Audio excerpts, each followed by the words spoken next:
Assalamualaikum warahmatullahi wabarakatuh. Halo adik-adik, kembali lagi di channel saya Pinter Rezeki. Pada kesempatan kali ini kita akan masuk ke pembelajaran prakarya dengan tema Sejarah Teknologi Informasi dan Komunikasi atau disingkat dengan TIK.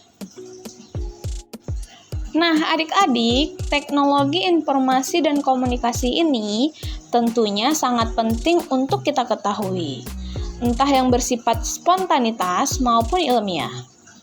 Kita dari semenjak TK telah diajarkan bagaimana agar kita selalu memanfaatkan teknologi yang baik dan benar, serta betapa pentingnya kita memahami dunia teknologi. Untuk mengetahui pembelajaran kita hari ini, langsung saja kita bahas sejarah teknologi informasi dan komunikasi.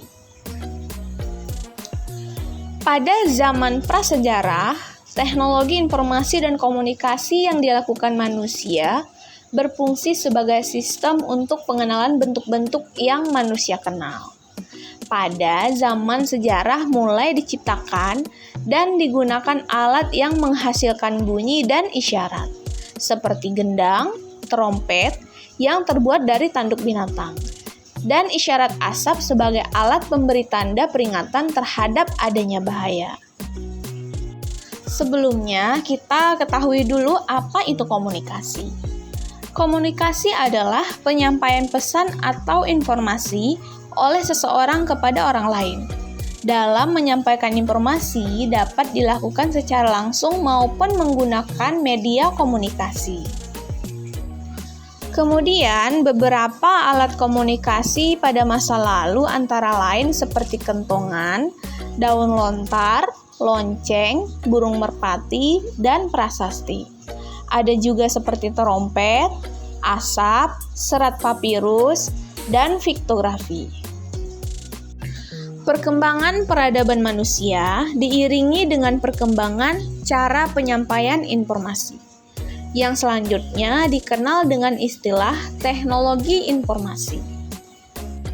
Mulai dari gambar-gambar yang ada di dinding goa, peletakan tonggak sejarah dalam bentuk prasasti, sampai diperkenalkannya dunia arus informasi yang dikenal dengan nama internet. Perkembangan sistem informasi tersaji dalam periode-periode seperti pada tahun 3000 sebelum Masehi. Untuk yang pertama kali, tulisan digunakan oleh bangsa Sumeri dengan menggunakan simbol-simbol yang dibentuk dari piktografi sebagai huruf. Simbol atau huruf-huruf ini juga mempunyai bentuk bunyi atau penyebutan yang berbeda sehingga mampu menjadi kata, kalimat, dan bahasa. Kemudian pada tahun 2900 sebelum Masehi.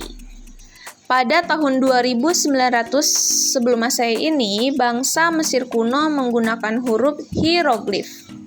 Hieroglif merupakan bahasa simbol di mana setiap ungkapan diwakili oleh simbol yang berbeda. Di mana jika simbol-simbol tersebut digabungkan menjadi satu rangkaian, akan menghasilkan sebuah arti yang berbeda.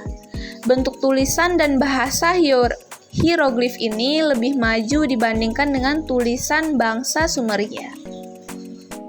Yang ketiga, pada tahun 500 sebelum Masehi, manusia sudah mengenal cara membuat serat dari pohon papirus yang tumbuh di sekitar Sungai Nil.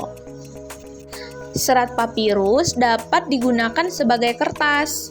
Kertas dari serat pohon papirus menjadi media untuk menulis atau media untuk menyampaikan informasi yang lebih kuat dan fleksibel dibandingkan dengan lempengan tanah liat yang sebelumnya juga digunakan sebagai media informasi.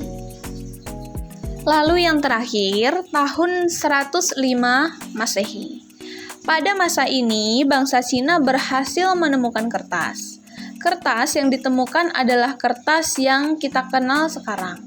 Kertas ini dibuat dari serat bambu yang dihaluskan, disaring, dicuci, kemudian diratakan dan dikeringkan.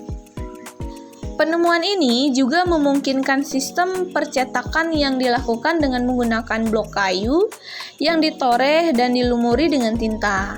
Sistem ini sekarang dikenal dengan istilah sistem cap. Mulai abad ke-20, teknologi komunikasi mulai berkembang pesat. Penemuan media digital ini menjadikan aktivitas manusia semakin mudah. Seperti alat komunikasi modern antara lain seperti surat kabar, radio, televisi, telepon, handphone, komputer, laptop, dan lain-lain. Nah, adik-adik, itu tadi adalah penjelasan dari sejarah teknologi informasi dan komunikasi. Pembelajaran kita cukup sampai di sini dulu ya. Pada pertemuan berikutnya, kita akan membahas tentang media penghantar komunikasi. Jangan lupa channelnya di-subscribe, like, komen, dan share ke teman kalian sebanyak-banyaknya. Semangat terus belajarnya. Terima kasih. Wassalamualaikum warahmatullahi wabarakatuh.